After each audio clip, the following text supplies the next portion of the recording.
Shalom à tous les bien-aimés, à tous les saints qui me suivent. Shalom à tous les fils et les filles de Dieu, à tous les serviteurs et servants de Dieu. Nous sommes ensemble. Nous commençons à 20h heure française.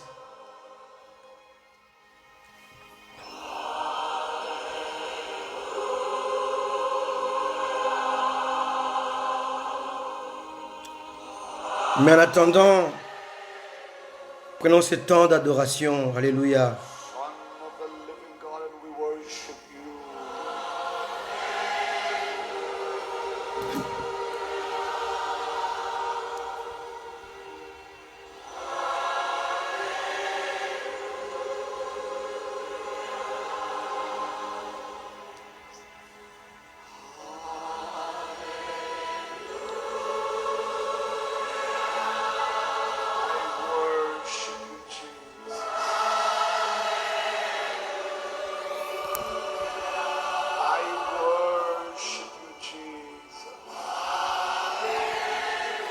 Soyez bénis, alléluia.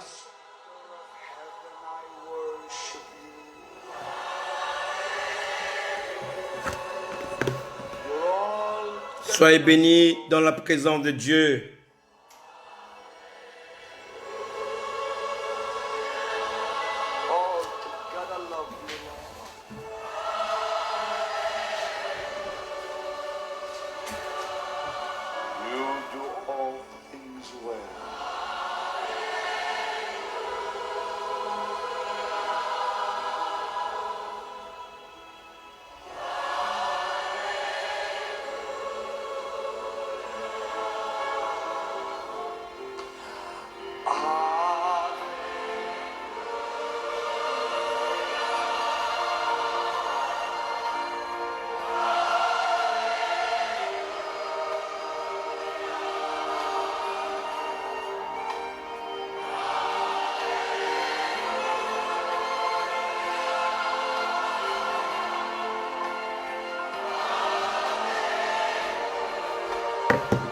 Approche-toi de Dieu. Alléluia.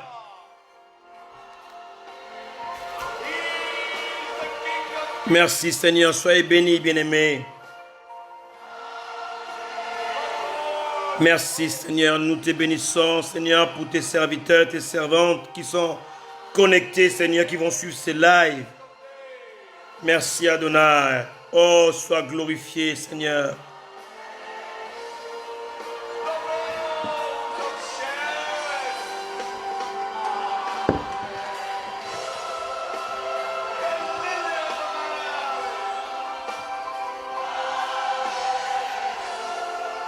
Merci Seigneur Jésus. Merci d'être là, Seigneur, à nos côtés. Merci d'exister. Merci Seigneur de nous soutenir. Merci d'être avec nous, Seigneur. Merci Seigneur. Alléluia. Je vous salue au nom de Jésus. Alléluia. Connectez-vous, Amen, au Seigneur. Connectez-vous au Saint-Esprit, alléluia. Que toute la gloire revienne à Jésus. Oh mon Seigneur.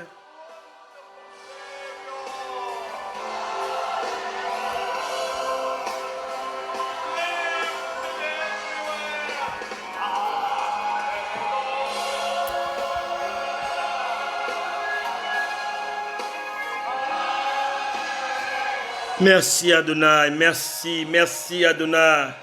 Merci toi le grand Dieu, immuable, inaltérable, incomparable. Nous voulons t'adorer encore ce soir, nous voulons encore te célébrer Seigneur.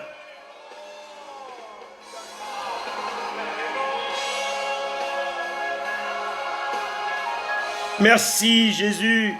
Merci Seigneur, merci pour ton peuple, merci pour ton église, merci Seigneur pour ton esprit et que toute la gloire revienne à Jésus. Alléluia, chantons-le ensemble.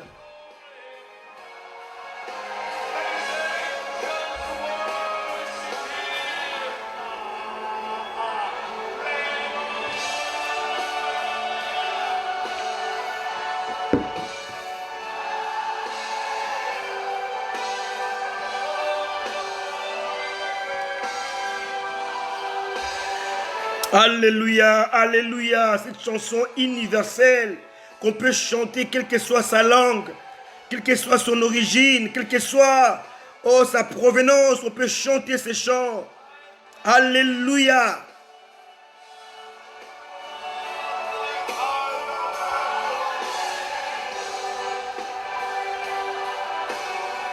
Nous t'aimons Jésus, nous t'aimons énormément Seigneur. Nous t'adorons Seigneur.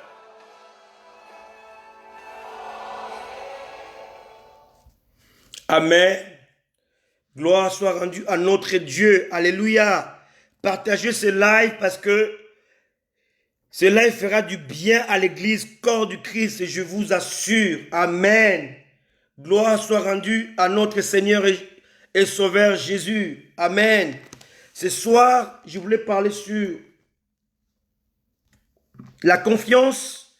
Mais le Seigneur a mis dans mon cœur de prêcher le message que je prêchais ce matin dans notre assemblée de Paris. Amen. La foi réactive et décisive. Alléluia. Je vais partager avec vous ce message qui a pour thème la foi réactive et décisive. Amen. Gloire soit rendue au grand Dieu immuable, incomparable, inaltérable, infaillible. Alléluia. La foi réactive et décisive. Alléluia. Qu'est-ce que j'appelle par foi réactive ou décisive? Tout simplement, la foi qui réagit à la situation. Alléluia. La foi qui apporte une décision efficace. La foi réactive est l'opposé de la foi passive. La foi passive est une foi simple. C'est comme une croyance que certains chrétiens qualifient par ignorance de foi. Mais en fait, la foi passive est simplement une croyance. Je crois en Dieu, je crois au miracle, je crois que Dieu existe, je crois qu'il est mort à la croix pour moi, et ça s'arrête là. La foi passive s'arrête devant les obstacles et qualifie les obstacles de la volonté de Dieu. La foi passive ne peut rien faire. Alléluia. Elle recule devant l'obstacle. Mais ce soir, dans ce live, le Seigneur Jésus a mis dans mon cœur par son esprit de parler à son église, à son peuple, à ses serviteurs, de la foi réactive et décisive. Alors sans plus tarder, lisons Hébreux 11, verset 1, que nous connaissons tous d'ailleurs. Hébreux 11, le verset 1. Hébreux 11, verset 1. Or la foi est une ferme assurance des choses qu'on espère, une démonstration de celles qu'on ne voit pas. Amen. Ça, c'est une définition qui est connue de tous les chrétiens. La définition de la foi qui est une ferme assurance des choses qu'on espère. Alléluia. En fait, bien-aimés, vous devez savoir que la foi opère dans l'invisible parce que notre foi et notre Dieu est invisible. Alléluia. La foi est la seule main invisible qui va puiser dans l'invisible, dans le divin, pour nous ramener dans la réalité. Alléluia. Amen. Dieu peut te donner des choses qu'il t'a promis en Jésus, mais tu ne peux pas le recevoir sans la foi. Parce que Dieu te le donne d'abord d'une manière spirituelle. Ce matin, je disais à une de mes filles, Michel, je lui disais, ma fille, est-ce que tu as déjà vu les vents? Est-ce que tu as déjà vu les vents? Elle m'a dit non. J'ai dit, est-ce que c'est pour cela que tu peux dire et affirmer que les vents n'existent pas? Elle dit non. Donc, on peut savoir que le vent existe sans le voir. Donc, il y a des choses que Jésus a accomplies dans nos vies que nous ne voyons pas forcément. Mais ce n'est pas parce que nous ne voyons pas que ces choses n'existent pas. Alléluia. La foi, c'est rentrer dans le surnaturel. La foi, c'est rentrer dans le spirituel. La foi, c'est aller saisir dans le divin La foi, c'est aller puiser dans l'invisible. Alléluia. Gloire au Seigneur. Mais notre verset de ce soir se trouve dans Marc. Amen. Ce soir, nous parlerons de la foi réactive et décisive dans le livre de Marc, chapitre 2, en commençant par le premier verset. Amen. Gloire à Dieu. Marc 2, à partir du premier verset. Marc chapitre 2, le verset 1 jusqu'au verset 12. On va aller très vite. Amen. Gloire soit rendue à notre Seigneur. Amen. Soyez tous bénis, vous qui vous connectez là ce soir pour ces messages. Marc chapitre 2, verset 1 à 12. Je lis la parole de Dieu. Quelques jours après, Jésus revint à Capernaum. On apprit qu'il était à la maison. Et il s'assembla un si grand nombre de personnes que l'espace devant la porte ne pouvait plus le contenir. Il leur annonçait la parole. Des gens vinrent à lui, amenant un paralytique porté par 4 hommes. Verset 4. Comme il ne pouvait l'aborder à cause de la foule, il découvrit les toits de la maison où il était. Et il descendit par cette ouverture les lits sur lesquels le paralytique était couché. Verset 5. Jésus, voyant leur foi, non pas la foi du malade, mais la foi de ceux qui portaient le malade. Alléluia. Jésus, voyant leur foi, dit au paralytique, il a vu la foi de 4 personnes, mais il va s'adresser à celui qui est malade. Oh Seigneur, amen. Il dit au paralytique, mon enfant, tes péchés sont pardonnés. Il y avait là quelques scribes qui étaient assis et qui se disaient au-dedans d'eux, comment cet homme parle-t-il ainsi? Il blasphème. Qui peut pardonner les péchés si ce n'est Dieu seul? Verset 8. Jésus ayant aussitôt connu par son esprit ce qu'ils pensaient au-dedans d'eux, il leur dit, pourquoi avez-vous de telles pensées dans vos cœurs? Lesquels est plus aisé de dire au paralytique, tes péchés sont pardonnés, ou de dire, lève-toi, prends ton lit et marche. Verset 10. Or, afin que vous sachiez que le Fils de l'homme a sur la terre le pouvoir de pardonner les péchés, je te l'ordonne, dit-il au paralytique, lève-toi, prends ton lit et va dans ta maison. Verset 12. Et à l'instant, il se leva, prit son lit et sortit en présence de tout le monde, de sorte qu'ils étaient tous dans l'étonnement et glorifiaient Dieu, disant, nous n'avons jamais rien vu de pareil. C'est la parole de Dieu. Amen.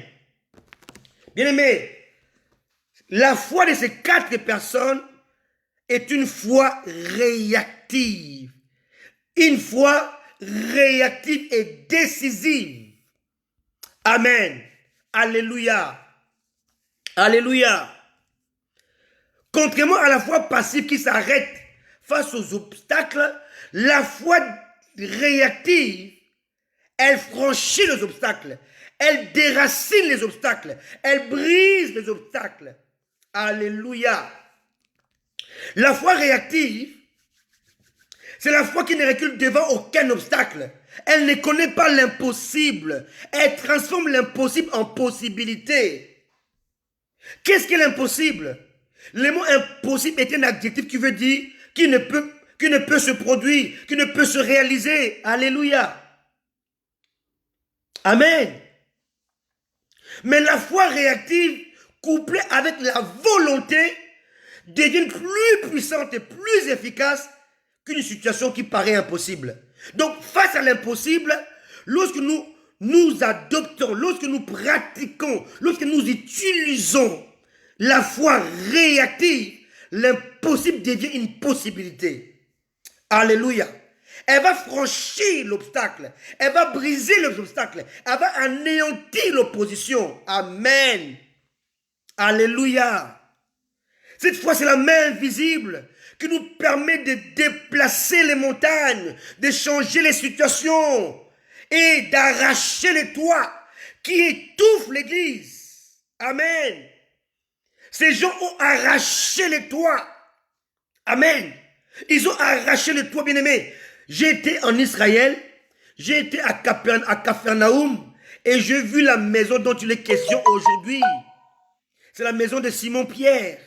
Et c'est là qu'habitait Jésus. Quand vous arrivez là-bas, on écrit le quartier général de Jésus. Alléluia. C'est là où Jésus passait ses journées, c'est là où il habitait, c'est là où il dormait. Voilà pourquoi il est dit, au verset 1, on a appris qu'il était à la maison. Jésus habitait là, il dormait là, il passait plus de temps chez Simon-Pierre à Capharnaüm. Amen. Alléluia. Ici, nous voyons l'église, l'image de l'église. Amen. Ici, nous voyons que l'église symbolise la maison de Simon-Pierre. Alléluia. Ici, la maison de Simon-Pierre est l'image même de l'église. Amen. Lisons bien la parole de Dieu. Ceux qui portaient les paralytiques, ils sont venus voir les sauveurs. Ils sont venus voir les rédempteurs. Ils sont venus voir les seigneurs. Ils sont venus voir celui qui change l'impossible en possibilité. Ils sont venus voir celui qui change le noir en blanc. Ils sont venus celui qui change le problème en solution. Mais il y avait l'obstacle. Il y avait un problème. Il y avait une difficulté. Il y avait des montagnes. Il y avait une opposition. Ils n'ont pas pu amener le malade. Il est ici question de 4 personnes qui transportaient un malade. Ici, les malades, c'est l'image du monde.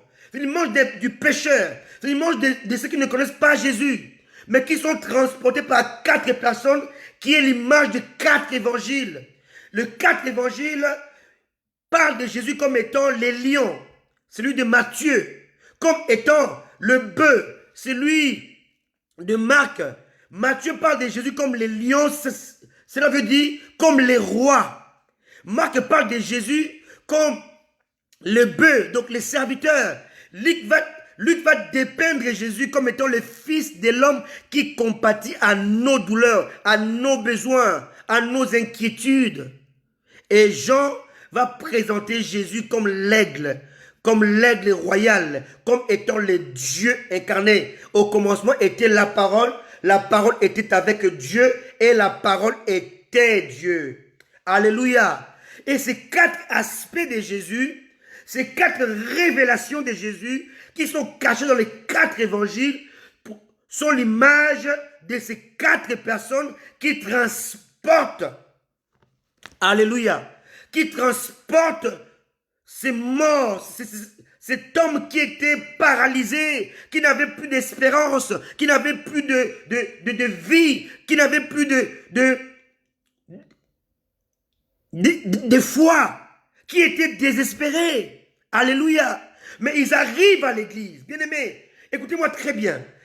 Hier soir et ce matin, j'ai écrit sur mon Facebook, l'église n'est pas malade.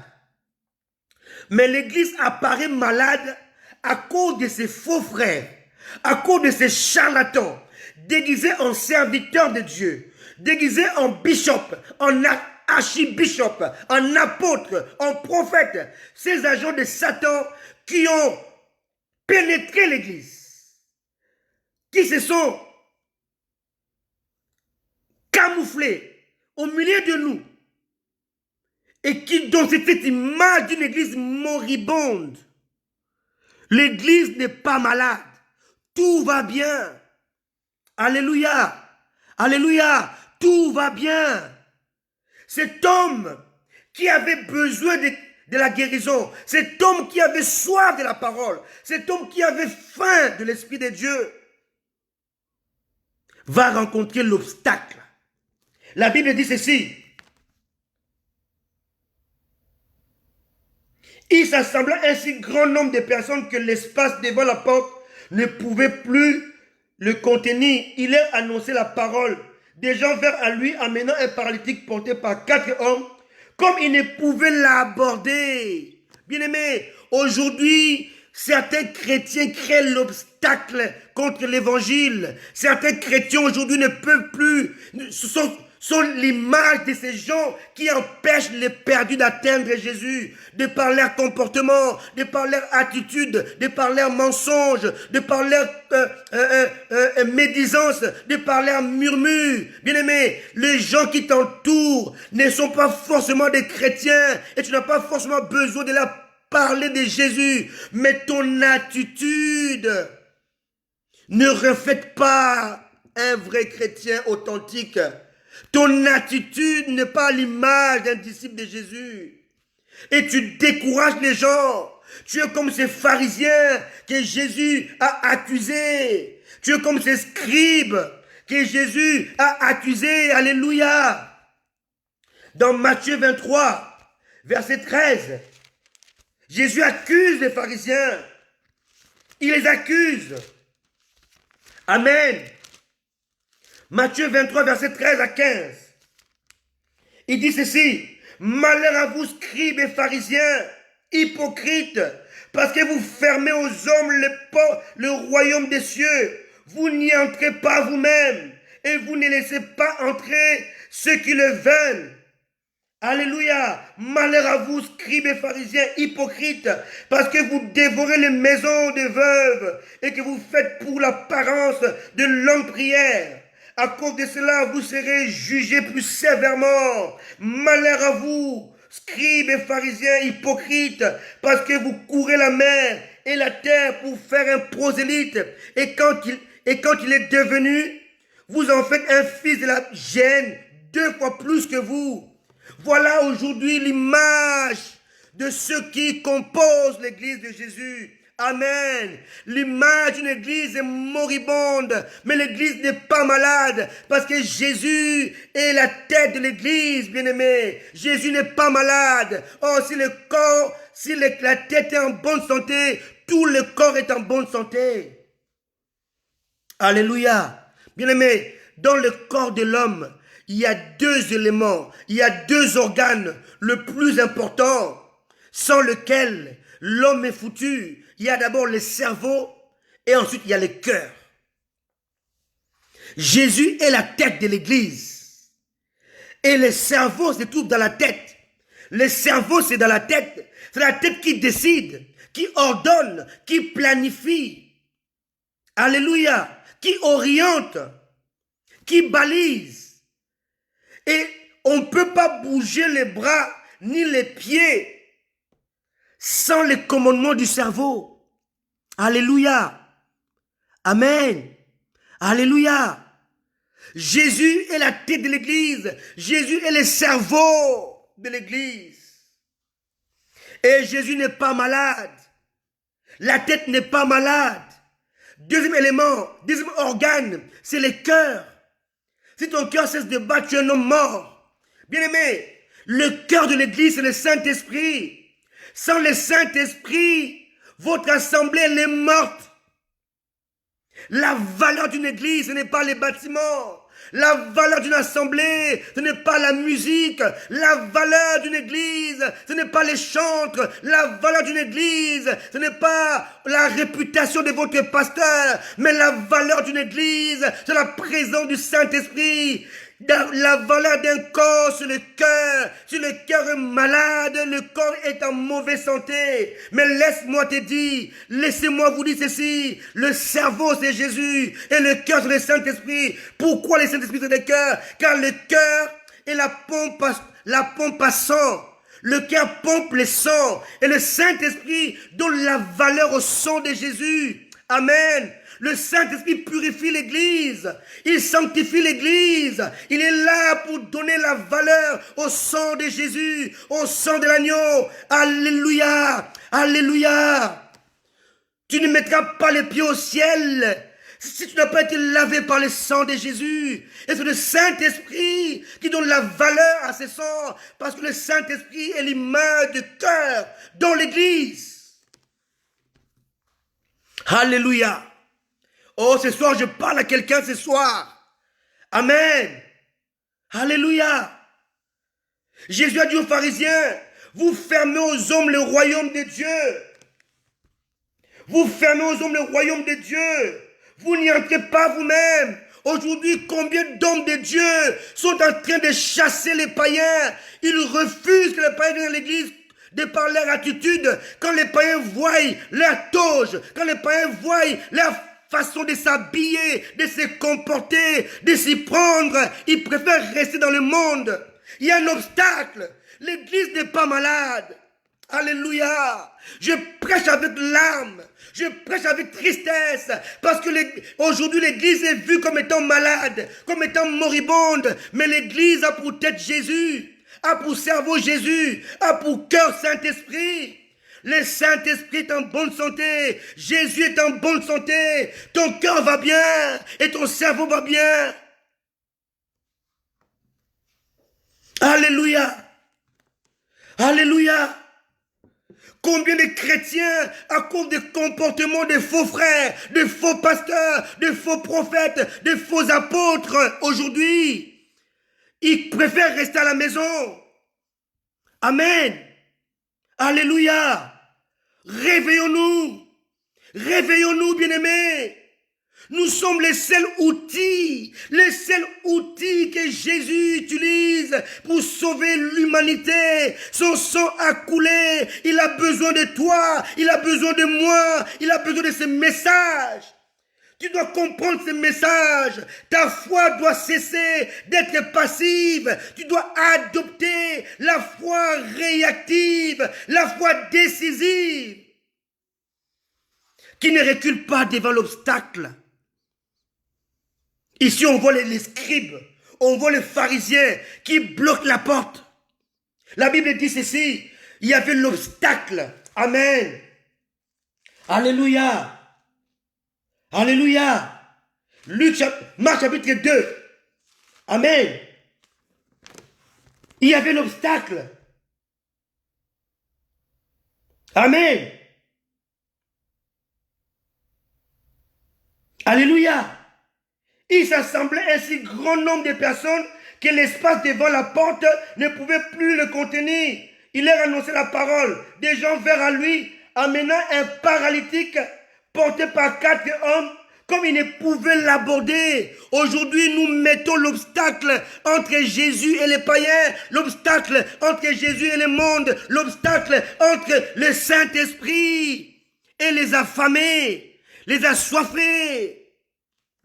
L'obstacle, ce n'est pas Dieu, mais c'est nous qui servons le Seigneur. L'obstacle, ce n'est pas le Saint-Esprit. L'obstacle, ce n'est pas ce que vous croyez. C'est nous l'obstacle. Ici, l'obstacle était les gens qui écoutaient la parole de Dieu. C'est l'image de ce qui remplissent l'église. Alléluia. Oh, je vous parle avec le larmes aux yeux, avec le larmes dans mon cœur. L'église doit se réveiller parce que l'église véhicule une image négative d'une église moribonde, malade. Voilà pourquoi certains pasteurs qui n'ont pas la connaissance, qui n'ont pas la foi, qui n'ont pas l'aiguisement, ils vont chercher ailleurs les fétiches pour devenir puissants. Ils vont chercher les fétiches pour prophétiser. Oh, la Bible est claire. L'Esprit de vérité vous rappellera ce que je vous ai dit et il vous annoncera les choses à venir. Ton avenir n'est pas entre les mains d'un prophète, d'un apôtre, d'un pasteur, mais ton avenir a été laissé entre les mains du Saint-Esprit. Il vous rappellera ce que je vous ai dit. Il vous annoncera les choses à venir. C'est lui qui détient la clé de l'avenir, le Saint-Esprit, car il a reçu cela du Seigneur. Il dit, le Saint-Esprit vous annoncera les choses à venir. L'obstacle, c'est la méchanceté. L'obstacle, c'est les murmures. L'obstacle, c'est ton comportement. C'est mon comportement. C'est notre comportement. Nous empêchons les gens de venir à Jésus. Nous sommes comme ces pharisiens. Amen. Ils empêchent les gens de venir à Jésus. Dans Luc 11, 52, il parle encore des pharisiens. Luc chapitre 11, verset 52. Alléluia. Luc 11, 52. Il dit, malheur à vous, docteur de la loi, parce que vous avez enlevé la clé de la science, donc de la connaissance. Vous n'êtes pas entré vous-même et vous avez empêché d'entrer ce qu'il voulait. Le pharisien, les scribes, les docteurs de la loi qui étaient présents chez Pierre, ils passaient leur temps à murmurer, à critiquer ce que Jésus faisait. Mais ils empêchaient ceux qui avaient soif, ceux qui avaient faim de Jésus d'entrer. Alléluia. Tu es dans l'église, tu fais fuir tout le monde, mais toi tu ne pars pas. Tu ne quittes pas l'église, mais tu es l'artisan de tous qui sont partis de l'église. Jésus a dit ceci, écoute-moi toi qui m'écoutes. Il est impossible qu'il n'y ait pas de scandale. Mais malheur par qui les scandales arrivent, il voudrait mieux, il valait mieux pour lui de ne même pas naître. Ou qu'on prenne une grosse pierre, qu'on la tasse sur son cou, qu'on la jette au fond de la mer. Bien-aimé, l'église appartient à Jésus. Ceux qui s'évertuent, ceux qui passent leur temps à vouloir déranger, à vouloir empêcher le salut des enfants de Dieu, les saluts de ceux qui ont faim de Dieu, qui empêchent les paralytiques, les aveugles, les assoiffés, les affamés de venir écouter la parole de Dieu. Vous aurez des comptes à rendre à leur Seigneur. Alléluia. Exactement. L'église est malheureusement remplie des opposants à la foi. Quand les pasteurs prêchent, dans l'église, il y a des gens qui ne sont pas d'accord. Ils le disent, ils murmurent. Ça, je ne suis pas d'accord à ça. Et pourtant, tu étais le premier à prier. Saint-Esprit, viens nous parler. Tu as fait la prière. Saint-Esprit, parle-moi. Mais quand l'Esprit parle, tu deviens l'opposant du Saint-Esprit.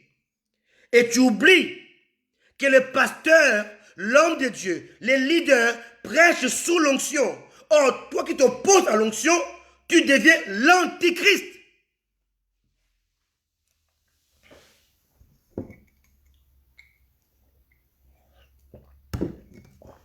Alléluia. Alléluia. Les docteurs, ils ont enlevé la clé de la science. Donc, ils prêchent aux gens tous les messages, sauf le salut. C'est ça.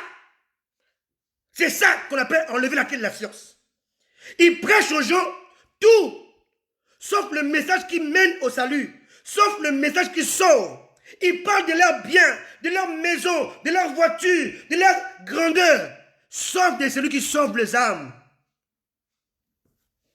Alléluia. Aujourd'hui, on célèbre les hommes de Dieu. Ils sont vantés, ils sont acclamés, ils sont élevés, ils sont glorifiés en lieu et place de celui qui sont censés servir. Et moralité aujourd'hui, les gens disent que l'église est malade. C'est simple à voir.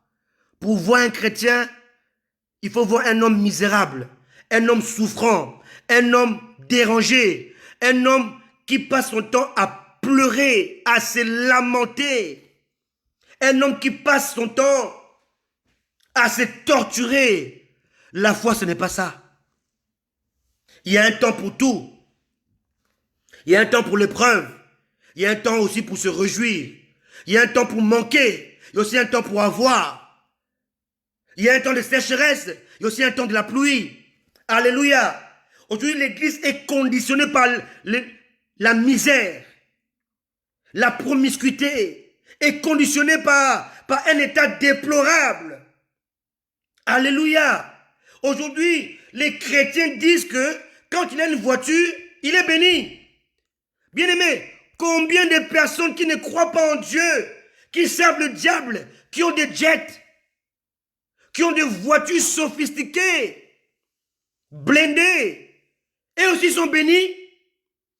L'église doit revoir, c'est dire, l'église doit revoir, doit redéfinir la bénédiction. Être béni n'est pas se marier. Être béni n'est pas avoir l'argent. Être béni n'est pas avoir une maison. Être béni, c'est pas le fait d'avoir une voiture. Les païens aussi, sans Dieu, ils ont ces choses. Être béni, c'est avoir ce que l'on ne peut pas obtenir par l'argent. Alléluia. Je suis béni parce que je possède quelque chose qui ne s'achète pas. Amen.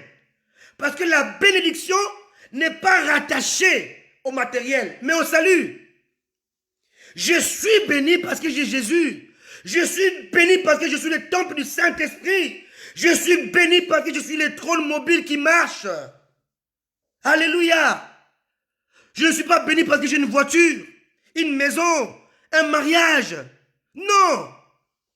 Je suis béni parce que Jésus est mon ami. Je suis béni parce qu'il veille sur moi. Je suis béni parce que quand je dors, lui ne dort pas. Je suis béni parce que mon nom est inscrit dans le livre de vie. Je suis béni parce que je parle avec le Saint-Esprit. Je parle par le Saint-Esprit. Je suis béni parce que je suis sauvé. Alléluia. Je suis béni parce que j'ai la paix. Parce que j'ai la joie. Quelqu'un a chanté, un frère a chanté. Tu peux avoir l'argent pour acheter le lit, mais tu ne pourras pas acheter le sommeil. Alléluia. Alléluia. Alléluia. Alléluia. Tu peux avoir l'argent pour acheter les habits, mais tu ne pourras jamais acheter la tranquillité et la paix. Amen. Toutes ces choses matérielles ne sont pas symboles de la bénédiction. Quelqu'un m'écoute, Église. Église, m'entends-tu? Tu es béni parce qu'en toi vit le roi des rois. Tu es béni parce que tu es le corps de Jésus-Christ. Tu es béni parce que tu es l'image visible du Dieu invisible. Tu es béni parce que l'Esprit de Dieu habite en toi. Il a abandonné son trône céleste. Il a fait de ton cœur son temple. Il a fait de ton corps son trône. Alléluia. Lisez la Bible. Il est écrit, il y avait un trône, pas deux, un trône. Le trône de Dieu et de l'agneau. Mais le Saint-Esprit a son trône dans notre cœur. Il a abandonné son trône. Alléluia. Pour faire de toi son trône. Voilà pourquoi tu es béni.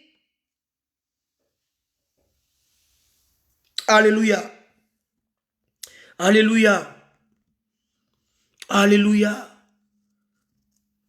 Jésus a dit dans Luc 16, verset 16,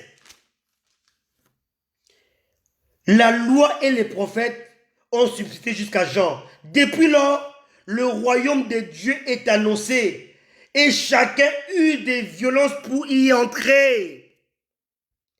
Tu ne peux pas entrer, bien-aimé, pour que ces 4 personnes amènent les gens devant Jésus.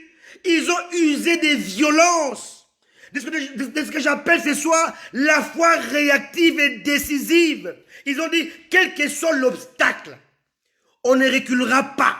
On a transporté ces malades et on va l'amener devant Jésus. Bien-aimé, ils ont calculé. Ils ont étudié la maison de Pierre. Ils ont dit, si on monte par ici, on fait les trous, il va descendre derrière Jésus.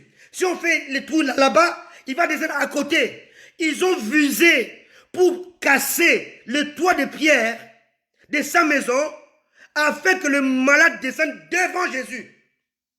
Oh Seigneur, bien-aimé, la Bible dit ceci. Lorsque Jésus a vu cet homme, il lui a parlé. Cela veut dire qu'il a arrêté de prêcher. Oh Seigneur, la foi réactive, arrête Jésus. La foi réactive, stop Jésus. La foi réactive, attire Jésus. La foi réactive, attire Dieu vers toi. C'est la même foi que Bartimée a utilisée. La Bible dit, lorsque Bartimée criait, les gens s'opposaient. Les gens criaient sur lui. Et plus ils criaient sur lui, plus ils criaient encore plus fort. Bartimée, la foi réactive et démonstrative. Il ne voulait pas s'arrêter de crier. Et d'ailleurs, il a fait encore pire que cela. Il a abandonné son manteau, bien-aimé. Vous devez comprendre par les lignes. Bien-aimé, le manteau de Bartimée était l'image de sa cécité. Il était reconnu aveugle par son manteau. Et le fait d'abandonner son manteau, c'est comme s'il renonçait aux aumônes, il renonçait aux dons, il renonçait aux aides des gens. Alléluia. Es-tu prêt à avoir la foi réactive et à jeter ton manteau? Bartimée a dit comme ces trois Hébreux de la fournaise, même si, ô roi, Dieu ne nous sauve pas entre tes mains, nous ne nous prosternerons pas devant ta statue. Alléluia. Bartimée s'est dit dans sa tête aussi, même si je ne vois pas, mais ce manteau, je n'en veux plus. Parce que Bartimée vient des deux mots. Bartimée. Bar veut dire fils de. Timée veut dire honneur. Il était le fils de l'honneur, mais il vivait dans le déshonneur. C'était un fils d'un homme riche, mais il vivait dans la mendicité. C'est ça l'état de l'église aujourd'hui. Nous avons un Dieu riche, mais nous envions les païens. Nous envions les païens. Nous envions les musées du monde. Nous envions les païennes. Amen. Nous sommes comme ces Bartimée. Amen. Un enfant d'un riche, mais qui fait la mendicité pour vivre. Bartimée, fils de l'honneur, mais qui vivait dans le déshonneur. Bien-aimés, la foi réactive doit nous réveiller ce soir. La foi réactive doit nous booster ce soir. La foi réactive doit nous secouer ce soir. Chacun de nous doit l'adopter. Alléluia. La foi réactive ne recule devant aucun obstacle. Elle ne connaît pas l'impossible. Elle ne connaît pas l'opposition. Elle écrase tout sous son passage. Quel que soit l'obstacle, la foi réactive arrache de toi. Alléluia. Même s'il n'y a pas de bus, il n'y a pas de train, j'irai à l'église à pied. C'est ça la foi réactive. Il n'y a rien. Il y a rien qui peut t'empêcher d'atteindre ton but. Il n'y a rien qui puisse t'empêcher d'atteindre le but fixé dans ta tête. La foi réactive n'a peur de rien, n'a peur d'aucun obstacle. La foi réactive ne connaît pas c'est quoi impossible. Elle ne connaît pas l'impossible. Alléluia. Elle ne voit pas l'impossible. Alléluia. Alléluia. Alléluia. Ne confondez pas les ailes. La poule a des ailes. L'aigle aussi a des ailes. Mais les ailes des aigles servent pour voler. Mais celles de la pluie, non, celles de la poule servent pour couver. Dieu a donné les ailes à la poule, pas pour voler, mais pour couver ses poussins. Mais Dieu a donné les ailes à l'aigle pour voler. Est une poule ou un aigle? Alléluia. Alléluia. Les poules ont la foi passive. Mais l'aigle a la foi réactive. L'aigle sait où il va. Il sait ce qu'il veut. Il ne rate jamais, il ne loupe jamais sa proie. Alléluia. Parce qu'il a une vision exercée. Il a les oreilles aiguisées. Il a un bec pointu aiguisé. Il a des pattes avec des griffes aiguisées. Il ne lâche jamais sa proie. Et il ne mange pas la proie d'autrui. Il ne mange pas la proie morte. Il tue lui-même pour manger. C'est ça la foi réactive. La foi qui ne mendie pas, qui ne se cache pas derrière les autres. La foi qui sait ce qu'il veut. Alléluia. La foi réactive, c'est la foi qui sait ce qu'elle veut. Elle atteint toujours son but. Amen. On le voit dans ce texte, bien-aimé. Amen. Il y avait l'obstacle. Mais les 4 hommes, les 4 porteurs, qui sont l'image de 4 évangiles. Amen. Alléluia. De 4 aspects de Jésus. Se sont dit, nous, on l'a apporté ici. On ne laissera pas. Mais combien de chrétiens aujourd'hui abandonnent les paralytiques, abandonnent les malades, abandonnent leurs amis, leurs familles, parce qu'il y a l'obstacle. Lisez bien vos Bibles. Alléluia. Lisons bien nos Bibles, bien-aimés. Amen. Marc 2. Alléluia. Alléluia. Verset 5. Jésus, voyant leur foi. On n'a pas dit Jésus voyant sa foi. Donc ici, il n'est pas question de la foi du paralytique. Il est question de la foi des transporteurs. Ta mère ne croit pas. Ton père ne croit pas. Ton fils ne croit pas. Ta fille ne croit pas. Elle te fait souffrir. Il te fait souffrir. Mais tu peux avoir la foi réactive pour l'arracher entre les vis, entre les mains du diable. Amen. Voyons leur foi. Jésus n'a pas regardé la foi des paralytiques parce qu'il était déjà fatigué. Il a vu la foi de ces 4 personnes qui ont cassé les toits de la maison de Pierre. Alléluia.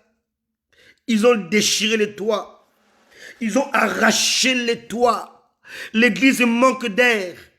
L'église manque d'air. L'église a besoin d'être ressourcée. L'église est trop traditionnelle. L'église est trop envahie par des rites, par des rituels, par des choses inutiles. Je vois les chrétiens qui prient. Ils disent Saint-Esprit viens au milieu de nous. Après il dit chassons les démons. Comment tu peux chasser un démon là où il y a le Saint-Esprit? C'est un non-sens. Quand le Saint-Esprit est là, il remplit l'église. Tu ne peux plus chasser les démons. Il ne peut pas rester là. S'il y a un démon, il va se manifester. Il va sortir. Quand le soleil se lève, quand le soleil brille, la nuit cesse. L'obscurité s'échappe et se dissipe. On ne peut pas inviter le Saint-Esprit et ensuite chasser les démons. Voilà comment l'église fonctionne. Avec des traditions inutiles et sans valeur. Elle se condamne elle-même. Alléluia. On voit les chrétiens, il est à l'église depuis 10 ans, on passe le temps à briser les autels dans sa vie. Hôtel de célibat, hôtel de mariage, hôtel de ceci, hôtel de pauvreté. Bien aimé, arrêtons avec ça. L'église n'est pas malade, tout va bien.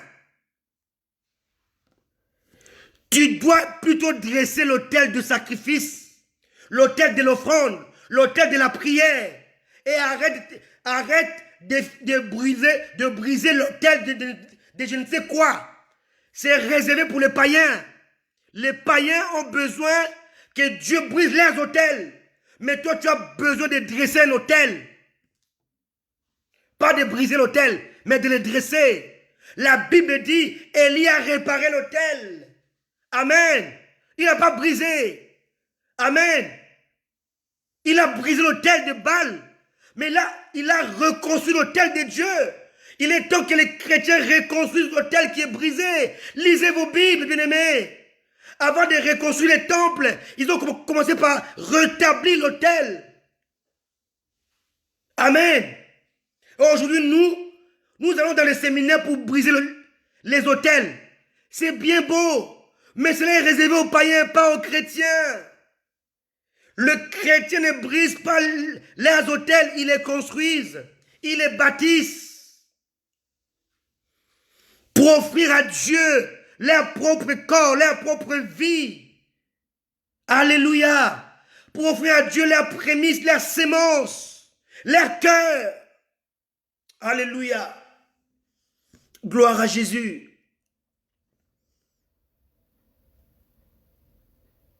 Alléluia.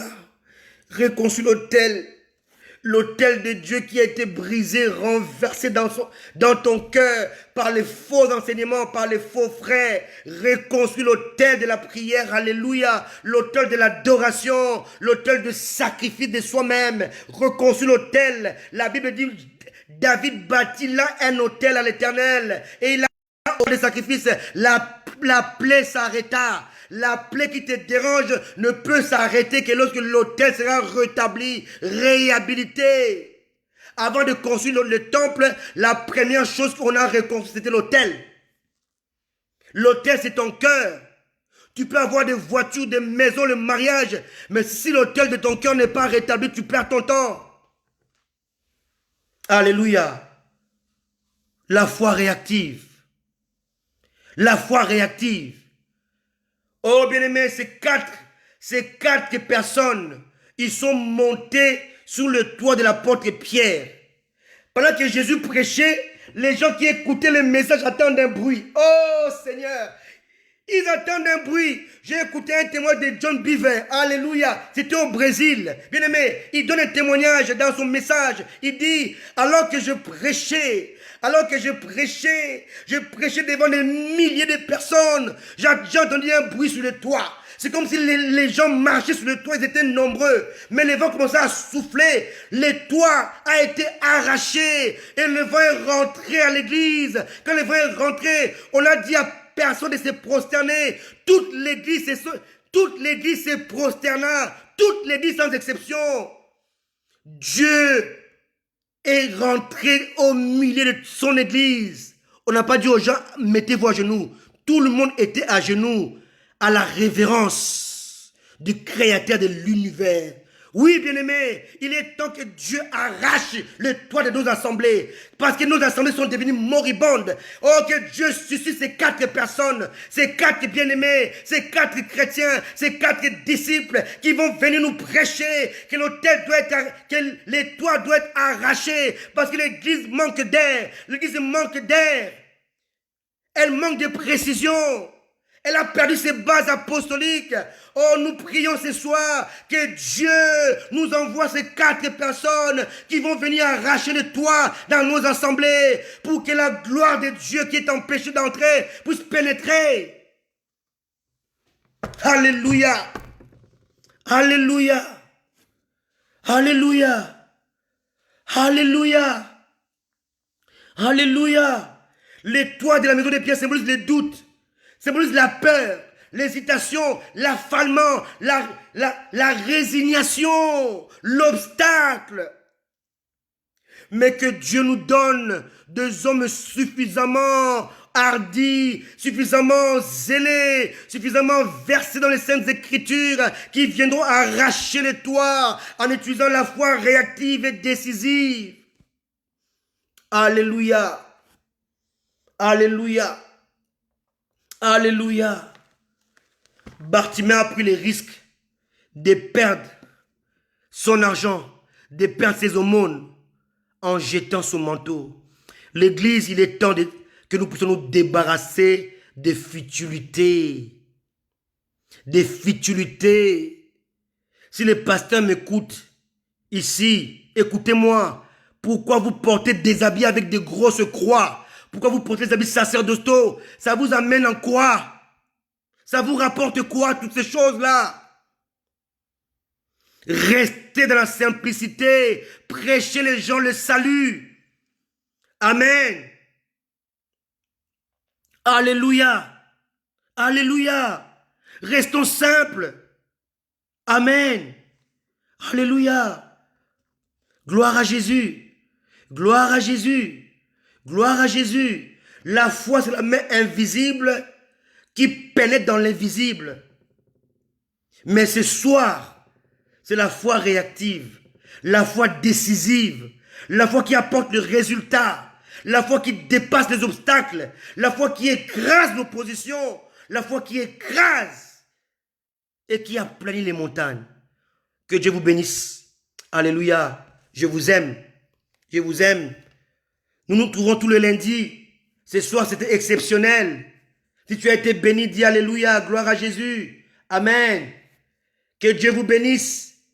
Ce soir, c'était la foi réactive et décisive qui nous permet d'arracher le toit. Amen. Que Dieu nous bénisse. Amen. Que Dieu nous bénisse. On se sépare avec cette musique. Amen. Gloire à Jésus. Gloire à l'agneau. Alléluia. Soyez bénis, bien-aimés. Nous vous aimons, on est là. Amen. Gloire à Jésus. Adoptez la foi réactive, décisive, qui ne recule devant rien. Quelle que soit ta situation, même s'il y a l'obstacle, les pharisiens ils ont enlevé la clé de la science, de la connaissance.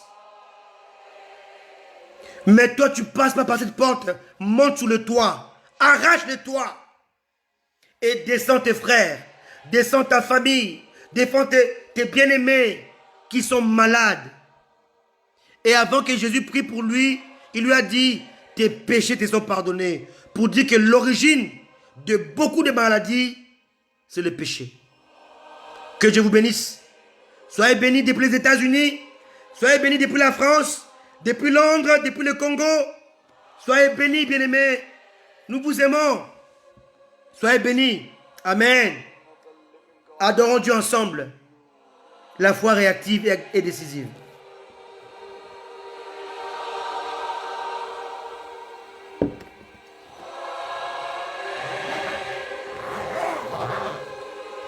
Merci Jésus.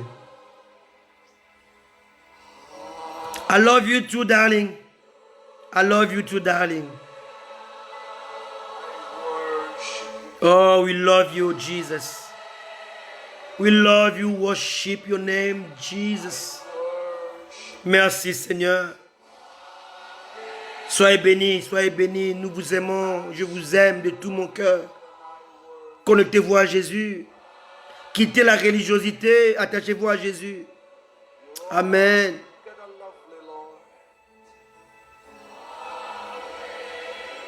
Merci, Seigneur. Merci, Adonai. Merci, Jésus. Gloire à Jésus. Gloire à Jésus-Christ. L'Église n'est pas malade. Tout va bien.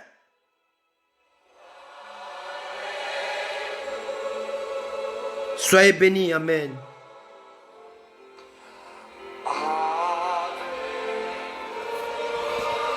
Partagez ce live. Que les autres écoutent cela. L'église doit se réveiller. Les chrétiens doivent se réveiller. On est ensemble. Nous devons arracher les toits. Les toits de la religion. Arracher les toits. L'église manque d'air. Manque de précision. Alléluia. Arrache les toits pour apporter de l'air nouveau à l'église. Alléluia. Oh, Jésus est Seigneur. Jésus veut agir. Mais il y a les pharisiens, les scribes, les docteurs de la loi qui empêchent les gens de venir chez Pierre. Mais toi et moi, on doit arracher les toits. Alléluia. On va les transporter, ce monde qui a soif, qui a faim de Jésus, devant Jésus. Et la Bible dit, Jésus a arrêté de prêcher. Il parlait avec lui. Alléluia. Chantons ces chants ensemble. Alléluia. Oh Jésus. Oh Seigneur, mon roi, mon maître. Yes. C'est le temps de croire. C'est le temps d'espérer. C'est le temps de revenir. C'est le temps de rétablir l'autel de notre cœur. Alléluia. Ce n'est pas à nous d'arracher, de briser les autels sur païens. Ce n'est pas à nous. Nous, on doit construire, reconstruire l'autel de la prière. L'autel de la foi. L'autel de Dieu. Alléluia. Wonderful Jesus. Débarrasse-toi des jougs de pharisiens bien-aimés. Alléluia.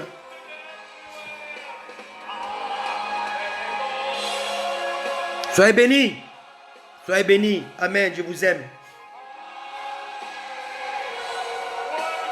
C'était votre ami, votre frère, Christian, depuis Paris. Amen. Soyez bénis. Soyez bénis. Soyez bénis dans sa présence. Alléluia.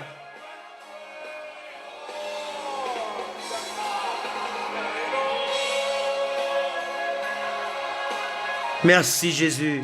Priez avec moi, bien-aimé. Prions ensemble. Oh Seigneur Jésus, nous te prions de susciter ces quatre porteurs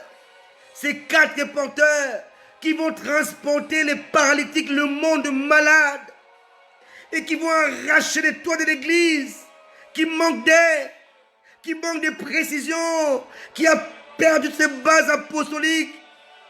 Nous voulons descendre ces pratiques devant Jésus. Car il est venu pour les perdus. Alléluia. Alléluia. Soyez bénis. Soyez bénis. Soyez bénis. Amen.